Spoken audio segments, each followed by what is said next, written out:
They kicked me out with nothing but a suitcase and a dying laptop, told me I'd be crawling back within a month. 3 years later, I'm running a 7-figure business from my downtown loft while they're asking if I can lend them money. Want to know how I went from their biggest disappointment to their most convenient ATM? Buckle up because this story gets good. Hi, I'm Maya. I'm 31, a software developer turned entrepreneur from Seattle, and I'm about to tell you how being disowned by my parents was the best thing that ever happened to me. The suitcase was blue. That's what I remember most about the day my life fell apart, or maybe the day it actually began, depending on how you look at it. Blue fabric. One broken wheel, stuffed with whatever I could grab in the 20 minutes my father gave me before he physically escorted me out of the house I'd grown up in. Don't come crying when you fail, my mother said from the doorway, arms crossed, face hard as stone. We gave you every opportunity, and you threw it all away. I didn't cry. Not then, anyway. I saved that for later, when I was sitting in my car in a grocery store parking lot, realizing I had nowhere to go and $700 in my checking account. But I'm getting ahead of myself. Let me back up and tell you how I got there. I was 28 years old, working as a mid-level software developer at a decent tech company, making around $70,000 a year. Not rich, but comfortable enough for Seattle. I had a nice apartment, a reliable car, and what I thought was a supportive family. My parents, Robert and Linda Chen, were first-generation immigrants who had built a successful medical supply business from nothing. They were the classic tiger parents, demanding, achievement-oriented, and absolutely convinced that their way was the only way to succeed in America. My older brother Daniel had followed their script perfectly. Harvard undergrad, Columbia MBA, now working at a prestigious consulting firm in New York, making obscene amounts of money. I was supposed to follow the same path. Top university, prestigious corporate job, marry someone appropriate, have kids, make them proud. And for a while, I tried. I really did. But somewhere around my 27th birthday, I realized I was miserable. I was good at my job. Really good, actually. I could code circles around most of my colleagues. But I was working on projects I didn't care about, building features for products I'd never use, sitting in meetings that could have been emails, watching my life drain away one stand-up meeting at a time. What I actually loved was building things that solved real problems. In my free time, I had started developing productivity tools and automation scripts that made people's lives easier. Nothing fancy, just practical solutions to everyday frustrations. I had a small YouTube channel where I shared coding tutorials and productivity hacks. It was growing slowly but steadily, and people were starting to ask if I could build custom solutions for them. That's when the idea hit me. What if I could turn this into a real business? I spent 6 months researching, planning, and building a portfolio. I learned about digital marketing, customer service, business development, all the stuff they don't teach you in computer science programs. I saved every penny I could, building up a cushion so I could take the leap. When I finally told my parents I wanted to quit my job and start my own software consulting business, I thought they'd be proud. They were entrepreneurs themselves, after all. They understood risk and reward. Right? Wrong. Absolutely not, my father said, his voice cold and final. You have a stable job with benefits and a retirement plan. Why would you throw that away to play entrepreneur? Because I'm not playing, I explained. I have clients already. I've done the math. I can make this work. My mother laughed. Not a happy laugh, but that bitter, dismissive laugh that made me feel like I was 10 years old again and had just suggested something impossibly stupid. Maya, you don't know anything about running a business. We built our company over 30 years. You think you can just quit your job and magically become successful? That's not how the real world works. I'm not saying it'll be easy. I'm saying I want to try. Try? My father's face was turning red. Your brother didn't try things. He followed a plan. He made smart decisions. That's why he's successful. Daniel is miserable, I said quietly. He works 80 hours a week. He hasn't taken a vacation in 3 years, and the last time I talked to him, he admitted he hates his job, but can't leave because of the golden handcuffs. My mother's hand came down hard on the table. Don't you dare criticize your brother. At least he's responsible. At least he didn't throw away his education and his future on some silly internet hobby. It's not a hobby. I have paying clients. I have a business plan. What you have, my father interrupted, is a fantasy. And if you quit your job to chase this fantasy, don't expect us to catch you when you fall. I should have dropped it then. Should have nodded and changed the subject and gone home to think things through. But I was so tired of being the disappointing daughter, so tired of having my dreams dismissed as fantasies, that I said the words that changed everything. I already quit. The silence that followed was deafening. "Do you what?" My mother's voice was barely above a whisper, but somehow it filled the entire room. "I gave my notice 2 weeks ago. My last day is Friday." My father stood up so abruptly his chair fell over. "You did this without even discussing it with us. I'm 28 years old. I don't need permission to make career decisions." "No, but you need common sense, which you apparently don't have." He was pacing now, that thing he did when he was trying not to explode. "Do you have any idea how irresponsible this is? How stupid? It's not stupid to pursue something you're passionate about. Passion doesn't pay bills," my mother snapped. "Eddie, passion doesn't build wealth. Passion is what entitled millennials call their excuses for not wanting to work hard. I work hard. I've always worked hard. At a real job, not at this internet nonsense." The argument went on for another hour, escalating until we were all shouting, until years of resentment and disappointment came pouring out on both sides. They accused me of being selfish and naive and throwing away my potential. I accused them of being controlling and unsupportive and caring more about appearances than my actual happiness. Finally, my father delivered his ultimatum. "If you go through with this foolish plan, you're on your own. We won't support you financially or emotionally. We won't bail you out when you fail. And if you're living in our house, following our rules means having a stable job. I haven't lived in your house since college. But you'll come running back when your little business fails, won't you? When you can't make rent, when you can't afford groceries, you'll expect us to take care of you. I won't fail. Everyone fails at these things. 90% of startups go under in the first year. You really think you're special enough to be in the 10%? I looked at my mother, hoping for some support, some sign that she understood why this mattered to me. But she just shook her head. "Your father is right. If you're going to make such a reckless decision, you need to live with the consequences. No safety net. No running home when things get hard." "Fine," I said, my voice steadier than I felt. "I don't need a safety net." That was 3 months before the suitcase conversation. 3 months of them calling me weekly to ask if I had come to my senses yet. 3 months of passive-aggressive comments at family dinners about people who make poor life choices. 3 months of them telling anyone who would listen about their disappointing daughter who threw away a perfectly good career. The final straw came on a Sunday afternoon. I had stopped by their house to drop off some documents they needed. Even in the middle of our Cold War, they still expected me to handle their tech problems and paperwork. I overheard my mother on the phone with someone, probably one of her friends. "Yes, Maya quit her job. No, she doesn't have a real plan. She's doing some internet thing, trying to be an influencer or something ridiculous like that. Robert and I are at our wits' end. We raised her better than this. I don't know where we went wrong. Where they went wrong. Like I was a failed experiment, a defective product. I walked into the living room, documents still in hand. I'm not trying to be an influencer. I'm running a software consulting business. I have 12 clients and growing revenue. But you'd know that if you ever actually asked about my work instead of assuming it's internet nonsense." My mother didn't even have the grace to look embarrassed about being caught. "Maya, we're just worried about you." "No, you're not. You're embarrassed by me." "There's a difference." That's when my father came in from his study. "Are you starting this again? We've had this conversation. You made your choice. And you made yours. You chose to be ashamed of me instead of supporting me. We gave you every advantage," he said, his voice rising. "The best schools, the best opportunities. And you're wasting it all on some pipe dream." "It's not a pipe dream. My business is growing, I'm making money, I'm happy. For now, wait until reality sets in." Reality has set in. The reality is that I'm building something that matters to me, something I'm good at, something that's actually working. My mother stood up. "Maya, I think you should leave. You're clearly not in a place where you can have a rational conversation about this." "I'm the one being irrational.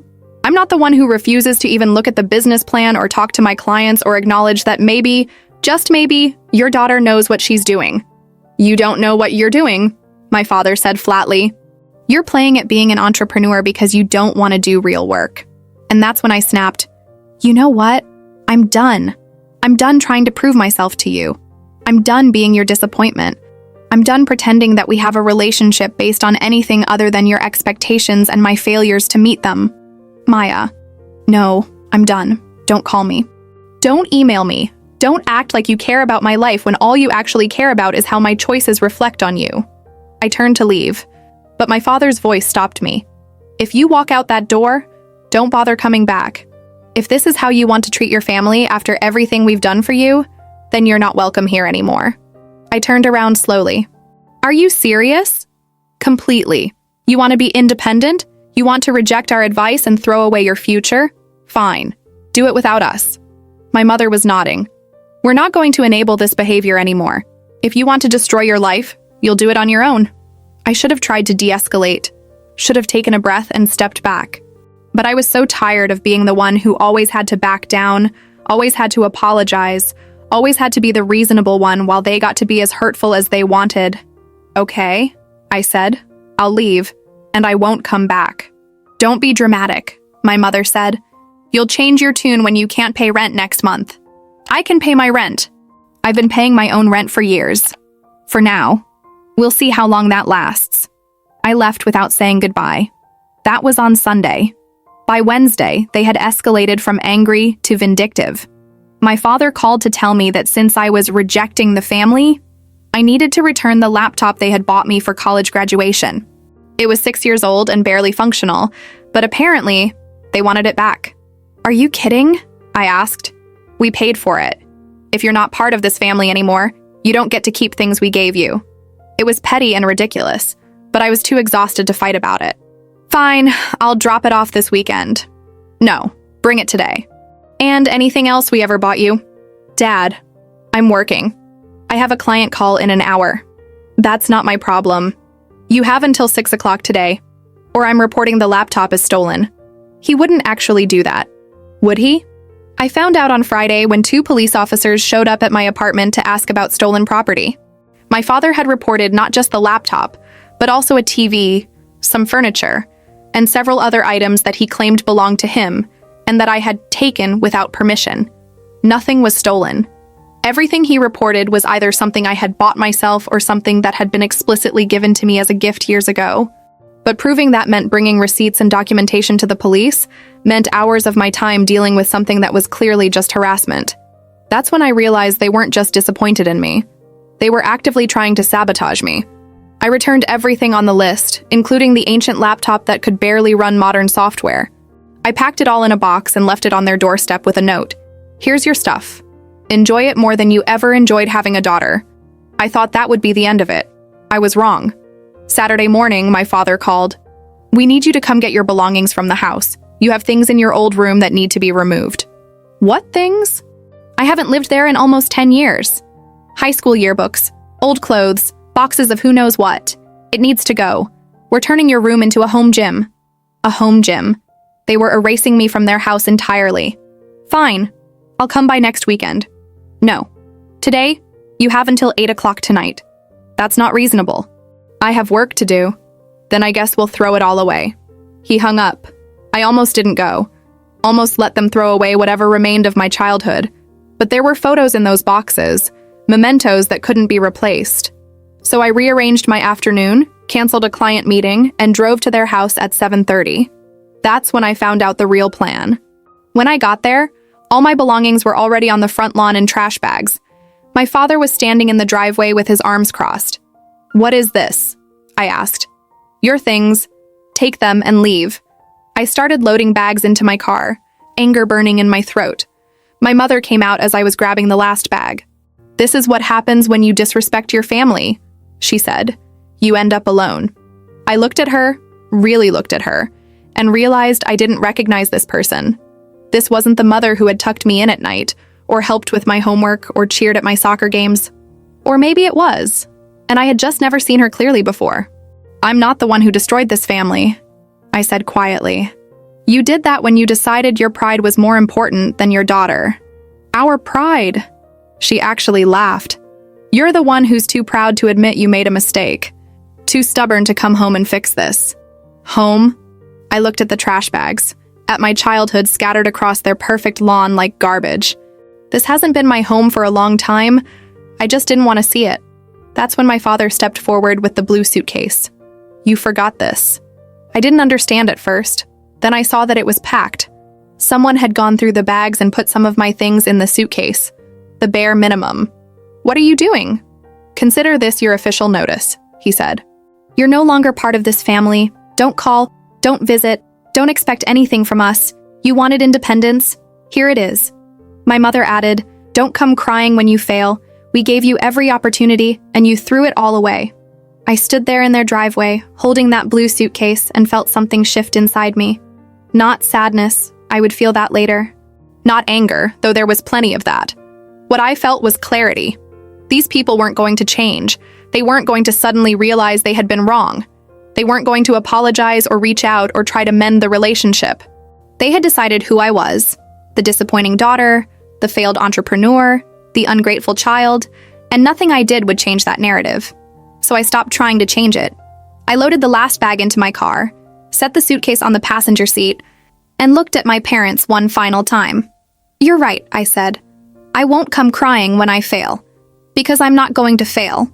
And even if I do, I'd rather fail on my own terms than succeed by becoming like you." I drove away and never looked back. The first night was the hardest. I ended up at my friend Rachel's apartment. She was a former coworker who had become one of my closest friends after we bonded over terrible office coffee and worse management decisions. When I showed up at her door at 9 o'clock with a suitcase and trash bags full of my belongings, she didn't ask questions. She just helped me carry everything inside and opened a bottle of wine. "You want to talk about it?" she asked after I'd been sitting on her couch in silence for 20 minutes. My parents disowned me. She nearly choked on her wine. "What?" So I told her everything. The argument, the ultimatums, the laptop situation, the bags on the lawn, the suitcase. All of it. "That's insane," Rachel said when I finished. "I mean, I knew they were hard on you, but this is next level. They think I'm going to fail and come crawling back within a month. Are you?" I looked at her, and something fierce woke up inside me. "Not a chance in hell." Rachel smiled. "Good, because I've seen your work, Maya. You're brilliant. If anyone can make this business work, it's you." That vote of confidence meant more to me than she probably realized. My parents' voices had been so loud in my head for so long, telling me I wasn't good enough, smart enough, realistic enough, that I had almost started believing them. But Rachel believed in me. My clients believed in me. And somewhere deep down, beneath all the doubt and fear, I believed in me too. I spent that first week sleeping on Rachel's couch, working 16-hour days to prove to myself that I hadn't made a terrible mistake. The old laptop my parents had let me keep, the one they'd originally demanded back, was on its last legs. It overheated constantly. The battery lasted maybe 45 minutes, and it took approximately 10 minutes to boot up. But it was mine, and it was enough. I threw myself into my business with an intensity that bordered on obsession. I reached out to potential clients, refined my services, created new automation tools, and built a portfolio website that showcased my best work. Every day, I worked until my eyes burned and my back ached from hunching over that dying laptop. And slowly, impossibly, things started to work. My first major breakthrough came 2 weeks after the suitcase incident. A small marketing agency reached out. They'd seen my YouTube tutorials and wanted to know if I could build a custom automation system for their client management. The project would pay $8,000. $8,000 for 2 weeks of work. I almost cried when I got the contract signed. "See?" Rachel said when I told her. "I told you you could do this. One project doesn't make a business." "No, but it's a start. And it's proof that you were right and they were wrong." She was right, but I didn't let myself celebrate yet. I needed to prove this wasn't a fluke. I needed to build something sustainable. The marketing agency project led to 3 referrals. Those referrals led to more referrals. Within a month, I had more work than I could handle alone. Within 2 months, I was making more than I had at my corporate job. Within 3 months, I had moved out of Rachel's apartment and into a small studio of my own. It wasn't much, 400 square feet with a kitchen the size of a closet. But it was mine. I had earned it. Nobody could take it away from me. My parents never called to check on me, not once. I told myself I didn't care, that their silence was a gift, that I was better off without them. Most of the time, I even believed it. But sometimes, late at night when I was alone in my studio apartment, I'd think about the fact that my own parents had decided they'd rather have no daughter than a daughter who didn't meet their expectations. And that hurt in ways I didn't know how to process. So I did what I always did with painful emotions.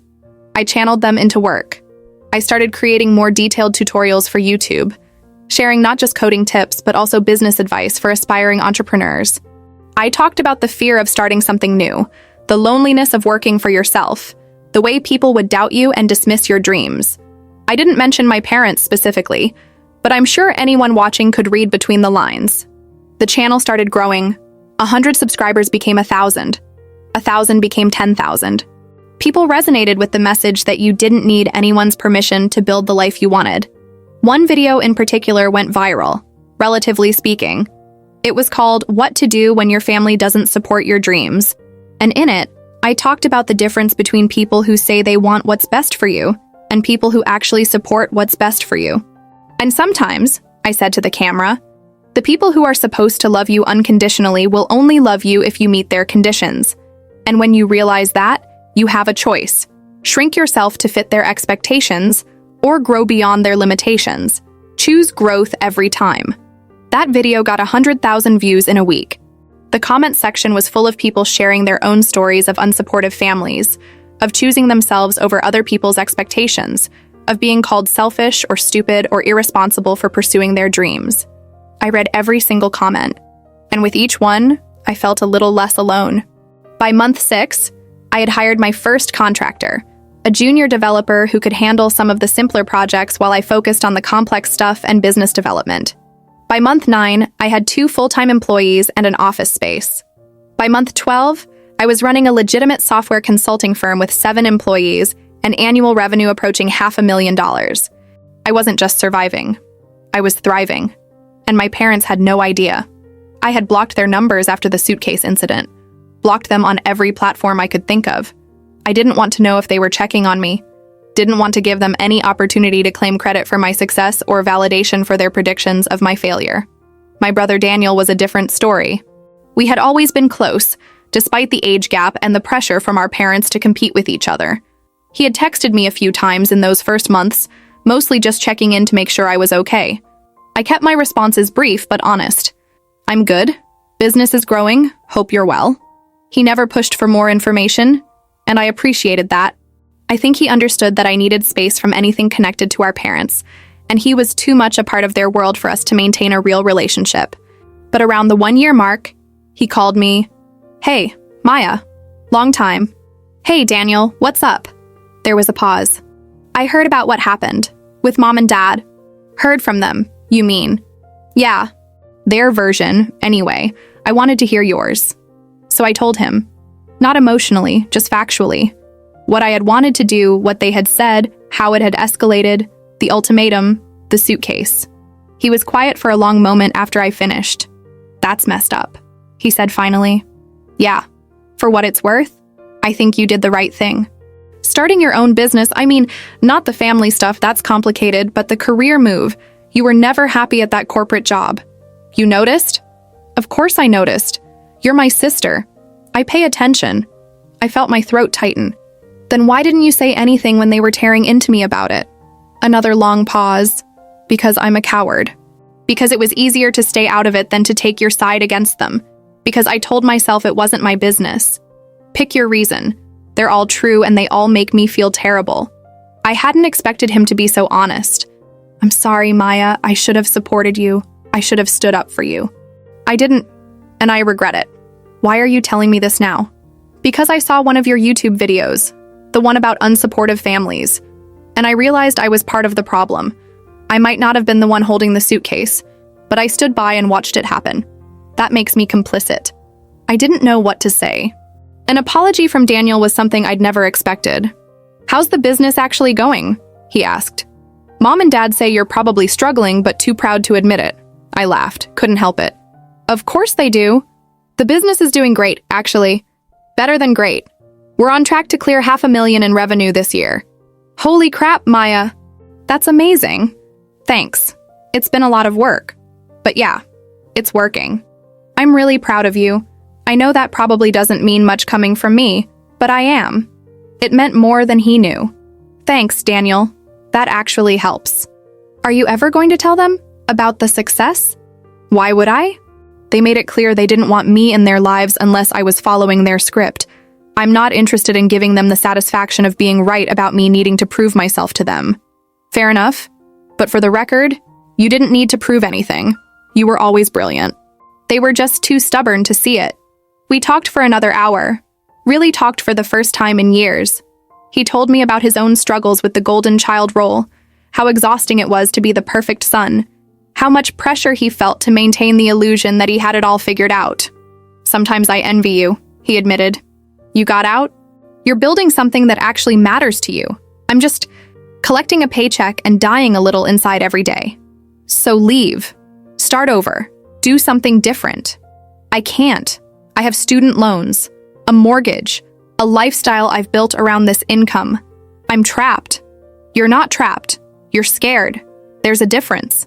He laughed, but it was bitter. Spoken like someone who's already taken the leap. It's not too late for you, Daniel. You could still jump. Maybe. But unlike you, I don't have the courage to disappoint them. That conversation stayed with me. It made me realize that in some ways, being disowned had been a gift. I no longer had to carry the weight of their expectations or live in fear of their disappointment. I was free in a way Daniel would never be, as long as he stayed in their good graces. Year 2 was when everything really exploded. I got approached by a venture capital firm interested in investing in my company.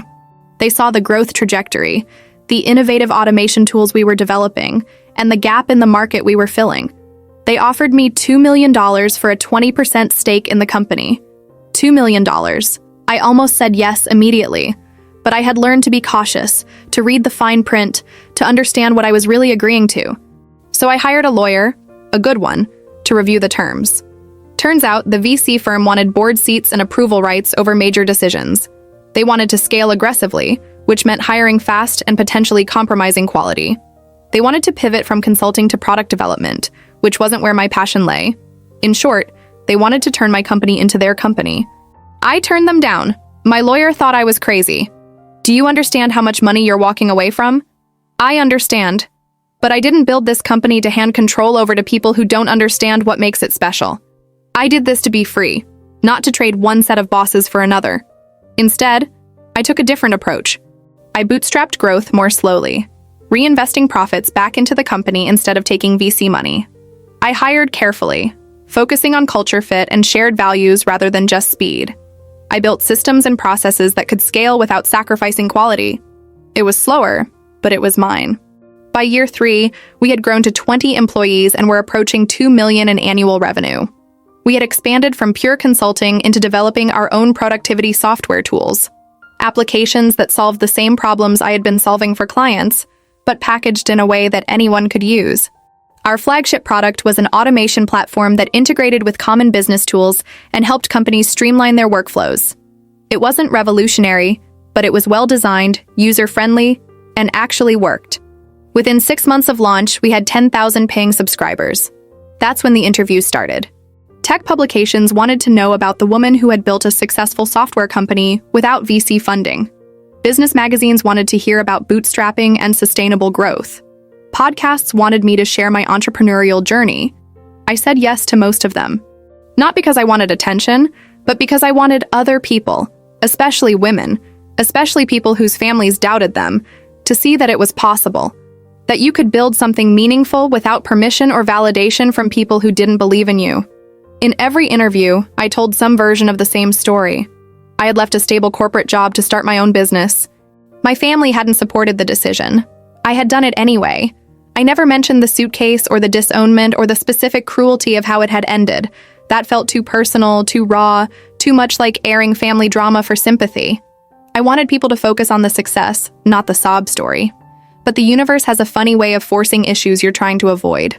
3 years and 2 months after the suitcase incident, I got a message on WhatsApp. I didn't recognize the number at first. Then I saw the name, Mom. My finger hovered over the notification. I could delete it without reading. I could block this new number like I'd blocked the old ones. I could pretend it didn't exist. But curiosity won out. The message was short. Hi, Maya. Dad and I saw an article about your company. We'd love to catch up. Can you call when you have a moment? I stared at the message for a long time. We'd love to catch up. Like we were old friends who had lost touch. Not family members who had put my belongings in trash bags and told me never to come back. Can you call when you have a moment? Like I owed them my time, my attention, my willingness to pretend the past 3 years hadn't happened. I didn't respond. The next day, another message. Maya, we really would like to talk to you. Please call when you can. Then, your father and I are very proud of what you've accomplished. Then, we miss you. Each message made me angrier. Where had this concern been when I was sleeping on Rachel's couch? Where was this pride when I was working 16-hour days on a dying laptop? Where was this love when I needed it? On day 4, my father sent a message. Maya, we know things ended badly before, but we're family. We should talk about moving forward. Moving forward. Not apologizing for the past. Not acknowledging what they'd done, just moving forward like none of it mattered. That's when I realized what this was really about. They had seen the articles. They knew the company was successful. They knew I had money now. And suddenly, after 3 years of silence, they wanted to catch up. This wasn't about reconciliation. It was about access. I drafted a response about 10 times, each one angrier than the last. But I didn't send any of them, because responding at all, even to tell them to leave me alone, would give them what they wanted, my attention. So I did nothing. The messages kept coming, though. Every few days, one of them would send something new. Updates about their lives, as if I had asked. Questions about my company, as if they were entitled to know. Comments about how much they'd like to see me, as if 3 years of silence could be erased with a coffee date. And then, 3 weeks after the first message, they played their trump card. Maya, we're having some financial difficulties with the business. We could really use your advice. You've done so well with your company. Maybe you could help us figure out what we're doing wrong? There it was. They didn't want to catch up. They didn't miss me. They needed something from me. The daughter they had thrown out with a suitcase was now successful enough to be useful to them, so suddenly I was worth their time again. I finally responded, Interesting that you want my advice now. 3 years ago, you told me I didn't know anything about running a business. The reply came within minutes. We were worried about you, honey. Parents say things they don't mean when they're scared for their children. Honey. They were calling me honey now. You weren't scared for me. You were embarrassed by me. There's a difference. Maya, please, can we talk about this in person? There are things we need to discuss. I turned off my phone and went back to work, but the messages didn't stop. And eventually, I was going to have to decide, ignore them forever or face them one final time. The messages continued for 2 more weeks. Each one was a carefully crafted attempt to hook me back in, sometimes guilt, sometimes nostalgia, sometimes thinly veiled desperation. Your father isn't sleeping well. He's worried about the business. Remember when you were little and we used to go to that ice cream place on Sundays? I drove past it yesterday and thought of you. We made mistakes, Maya, but we're still your parents. That has to count for something. And then, the one that almost broke my resolve. Daniel said you've been doing well. He showed us some of your YouTube videos. We had no idea you were helping so many people. We're proud of you, sweetheart, sweetheart. A word they had never used when I actually needed their love. I was sitting in my office, a real office now, on the 12th floor of a building downtown with windows that overlooked the city, when that message came through. My assistant, Jenny, noticed my expression change. You okay, boss? Boss? I had employees who called me boss. I had a corner office and a company that was changing people's lives. I had built something real and meaningful and successful, and I had done it without them. Just family stuff, I said. The parents who kicked you out. I had never explicitly told my employees about the suitcase incident, but word gets around in a small company, people talk, and I'd been open enough about my journey that the gaps were easy to fill in. Yeah. They want to reconnect now that they know the company is successful. Jenny made a face. Of course they do. What are you going to do? I don't know yet. But that was a lie. I knew exactly what I was going to do. I just wasn't ready to admit it yet. That night, I called Daniel. They're messaging me, I said without preamble. I know. They asked me for your contact information. I didn't give it to them, by the way. They must have gotten it somewhere else. They said you showed them my YouTube videos. He sighed. Mom asked about you. I made the mistake of mentioning that you had a YouTube channel. She looked it up herself. I'm sorry. I didn't think she'd use it as ammunition. It's fine. I need to know something. How bad is it? The business problems they mentioned? Another sigh. Longer this time. Bad. The medical supply industry has changed a lot in the past few years. They didn't adapt quickly enough, and now they're hemorrhaging money. They had to lay off half their staff last month. If things don't turn around soon, they're looking at bankruptcy. I felt a strange mix of emotions hearing that. Not satisfaction exactly, but not sympathy either. Just a kind of hollow acknowledgement that their predictions about failure had come true, just not for the person they expected. And they think I can help. They know you're successful. They know you understand business. And yes, I think they're hoping you'll either give them advice or invest in saving the company. Invest? I laughed. They want money. I think they want a lot of things. Money is probably one of them. But Maya, I also think they genuinely realize they screwed up. Dad has been different lately. Quieter, Mom too. I think losing the business is forcing them to reevaluate a lot of things. A little late for that, don't you think? Maybe. Probably. I don't know. I'm not saying you owe them anything. You don't. I'm just telling you what I see. After we hung up, I sat in my apartment. A real apartment now. A loft in a converted warehouse with exposed brick and downtown views, and thought about what Daniel had said. Part of me wanted to ignore them completely. They had made their choice 3 years ago. They had decided their pride and their expectations were more important than their daughter. Now they were facing consequences, and that wasn't my problem. But another part of me, the part that was tired of carrying around the weight of unresolved trauma, wondered if maybe I needed to face them one more time. Not for them, but for me. To close this chapter completely, on my terms, I drafted a response to my mother's messages. I'll meet with you once. This Saturday, 2 p.m., at the Riverside Cafe downtown. Just you and Dad. No ambushes, no other family members, no expectations. You get one conversation. The reply came almost immediately. Thank you, sweetheart. We'll be there. We love you. I didn't respond to that. Love was a word they threw around when they wanted something, not a word that meant anything real between us anymore.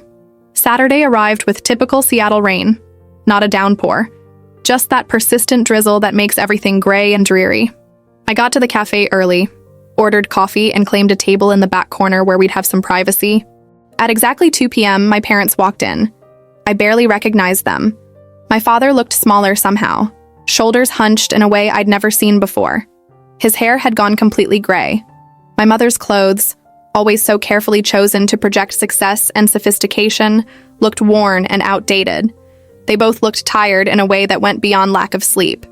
They spotted me and started walking over. My mother was smiling, that bright, fake smile she used for difficult social situations. My father just looked nervous.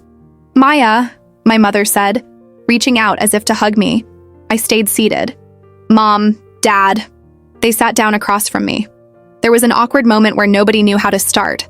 Finally, my father cleared his throat. "You look well. Professional. Thank you. And your company, we read about it. Very impressive. I appreciate that." More awkward silence. My mother was fidgeting with her purse strap, a nervous habit I remembered from childhood. "Look," I said, deciding to just cut through the pretense. "Let's not do the small talk thing. You asked to meet. I'm here. What do you want?" My father flinched at my directness. "Maya, we wanted to see you. To talk. We've missed you. You've had 3 years to miss me. You chose now to reach out, right when you found out my company is successful, and right when your business is failing. That's not a coincidence." My mother's smile faltered. "That's not fair. We would have reached out anyway." "Would you? Really? Because I've been pretty easy to find for 3 years. My business has a website with my contact information. I've been on podcasts and in magazines. If you wanted to reach out, you could have." They exchanged glances. My father spoke first. "You're right. We should have reached out sooner. We were stubborn. And proud, and wrong." Those last 2 words surprised me. My father admitting he was wrong about something was rare enough that I almost didn't believe I'd heard it correctly. "Wrong about what, specifically?" He took a breath. "About your business. About your decision to go out on your own. About the way we reacted when you told us your plans. About..." He paused, and I saw something I'd never seen before. My father's eyes were wet. "About putting your things in trash bags and telling you to leave. That was cruel, Maya. Inexcusably cruel. And I'm sorry." The apology hit me harder than I expected. I had imagined this conversation dozens of times over the past 3 years, scripted various versions where they apologized and I either forgave them or told them exactly where they could shove their apologies. But actually hearing my father say the words, seeing the regret on his face, was different than I'd imagined. I didn't trust it yet, though. Words were easy. Actions were what mattered. Okay, I said carefully. You're sorry. What does that mean? What are you actually apologizing for? My mother jumped in. For not supporting you. For not believing in you. For saying those terrible things about your business being a fantasy. You proved us wrong and we should have known better. You were always so smart, so capable. Stop. I held up my hand. Don't do that. Don't try to rewrite history where you secretly always believed in me. You didn't. You thought I was going to fail. You told me I was stupid and naive and irresponsible. You threw me out of your house because I wouldn't give up on my dream. Own that. My father nodded slowly. You're right. We didn't believe in you. We thought we knew better. We were convinced that the only path to success was the traditional one. Stable job, work your way up, follow the rules. When you wanted to do something different, we saw it as rejection of everything we had taught you. It wasn't rejection of what you taught me, I said quietly. It was application of what you taught me. You built a business from nothing. You took risks. You bet on yourselves. All I wanted was to do the same thing. We know that now, my mother said. We see it now. But at the time, all we could see was our daughter throwing away a sure thing for an uncertain future, and it terrified us. So you threw me away instead. The words hung in the air. My mother started crying, not the fake, manipulative crying I'd seen from her before, but real tears that she didn't try to hide or wipe away. Yes, she whispered, we threw you away, and it's the biggest regret of my life. I sat back in my chair, processing. Part of me wanted to let them suffer, wanted to make them feel a fraction of the pain I'd felt when I loaded that blue suitcase into my car and drove away from the only family I'd ever known. But another part of me was just tired. Tired of carrying the anger, tired of the unresolved hurt, tired of having this wound that wouldn't heal. Why now? I asked. Why reach out now after 3 years? They exchanged glances again. Finally, my father spoke. Honestly, at first it was because we saw the articles about your company and realized we'd been wrong about everything. That you had succeeded in ways we never imagined. And yes, we thought maybe you could help us figure out what we're doing wrong with our business. At least he was being honest. But, he continued, spending these past few weeks trying to work up the courage to contact you, thinking about what we'd say, remembering what we did, it stopped being about the business. It became about the fact that we threw away our relationship with our daughter over our own stubbornness and pride, and we might never get the chance to fix that. Some things can't be fixed, I said. We know, my mother said quickly. We're not asking you to forget what happened or pretend everything is fine. We're just asking for a chance to be in your life again, in whatever capacity you're comfortable with. I studied them both. They looked sincere. They looked broken. They looked like people who had finally realized the cost of their choices. But I had learned something important in the past 3 years. Sincerity wasn't enough. Regret wasn't enough. What mattered was what people did with their regret, whether they were willing to change the patterns that had caused the damage in the first place. Let me ask you something, I said. If my business had failed, if I had lost everything and was struggling, would you still want to catch up? My father opened his mouth, then closed it. My mother looked down at her hands. Be honest, I pressed. If I was broke and desperate and had nothing to offer you, would we be sitting here right now? The silence stretched out. Finally, my father spoke. I want to say yes. I want to believe we would have reached out regardless. But honestly, Maya, I don't know. The fact that you succeeded made it easier to admit we were wrong. If you had failed, he trailed off. If I had failed, you would have felt justified in everything you said and done. You would have told yourselves you were right all along, that you were trying to protect me, that my stubbornness and pride had caused my downfall. Neither of them denied it. At least you're being honest now, I said. That's something. What can we do? My mother asked. To make this right, there must be something. I thought about that. What would make it right? What would heal 3 years of silence and hurt and abandonment? I don't think you can make it right, I said slowly. Some things, once broken, don't go back together the same way.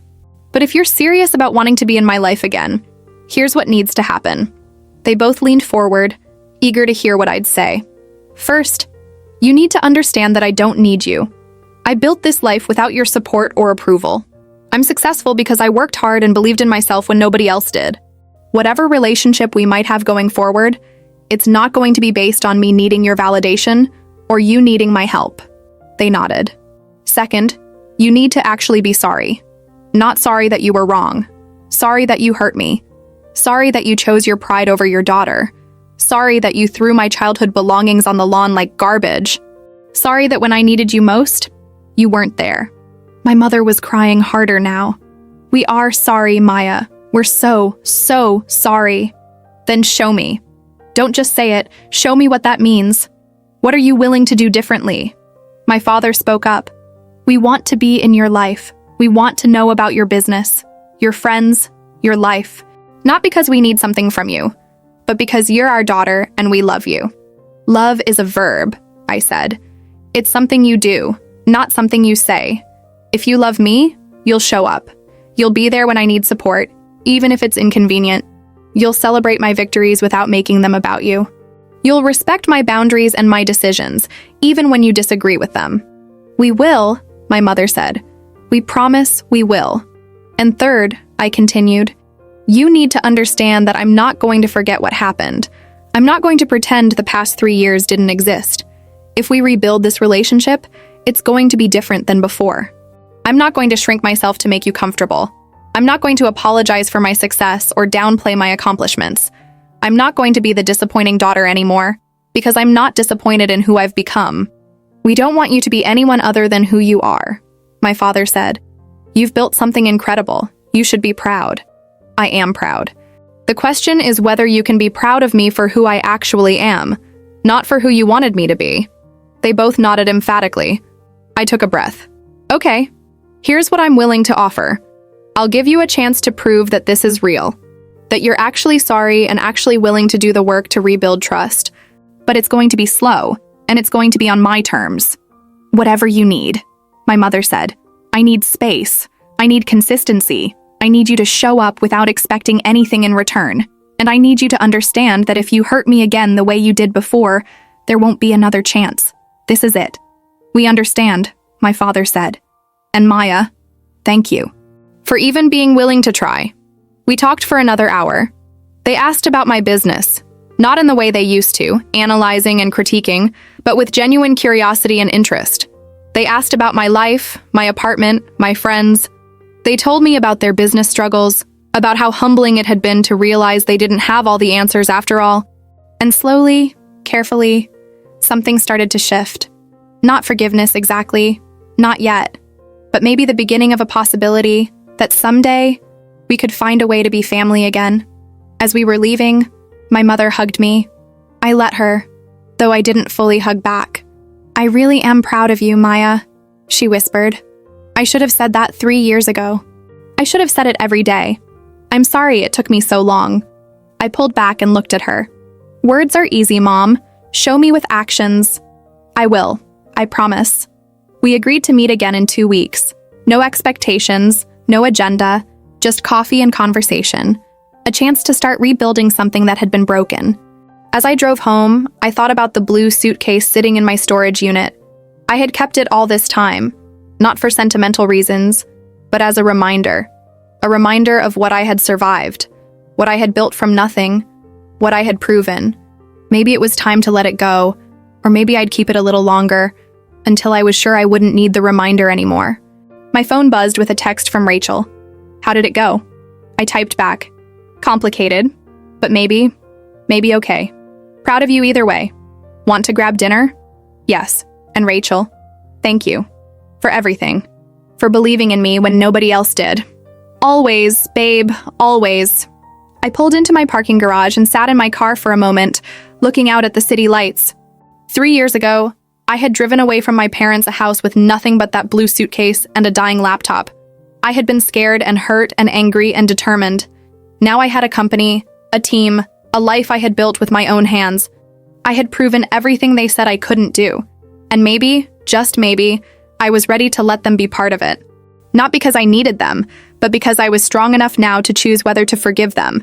The difference between those two things was everything. 6 months after that coffee shop meeting, I learned the truth. It came from Daniel, of course. He called me late one night, drunk and guilty. "Maya, I need to tell you something. About Mom and Dad." My stomach dropped. "What?" "They didn't just reach out because they saw your success. They reached out because their bankruptcy lawyer told them to." I sat down slowly. "What are you talking about?" "When they were filing for bankruptcy, the lawyer asked if they had any family members with resources who might be willing to invest or provide a loan. They mentioned you. He looked you up, saw your company, and told them their best chance at avoiding complete financial collapse was to reconcile with you." The words hit me like ice water. So the apology, the tears, the "we're so proud of you," that was all calculated. I don't know. Maybe some of it was real, but the timing wasn't coincidence, Maya. They were coached. There was a strategy. I hung up and sat in the darkness of my loft, feeling something I hadn't felt in 3 years. That old familiar ache of not being enough, of only mattering when I was useful. The next morning, I sent my parents a single text. "I know about the bankruptcy lawyer. Don't contact me again." My mother called immediately. I didn't answer. She left a voicemail. "Maya, please, it's not what you think." "Yes." The lawyer suggested reaching out, but that doesn't mean our feelings weren't real. "We do love you. We are proud of you. Please let us explain." I deleted it without finishing. Because here's what I had finally learned.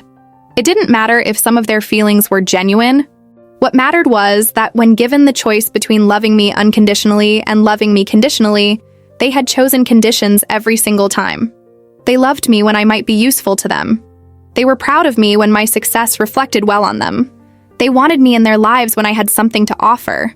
That wasn't love. That was transaction. I spent that week grieving again, not for the relationship I'd lost, but for the relationship I'd never actually had. The fantasy parents who would love me regardless of my success or failure. The family that existed in my imagination but never in reality. And then I let it go. Really, truly let it go. I didn't need their love to validate my worth. I didn't need their approval to know I had made the right choices. I didn't need their presence in my life to be happy. 3 years ago, they had handed me a blue suitcase and told me I'd come crawling back when I failed. Instead, I had built an empire. And that was enough.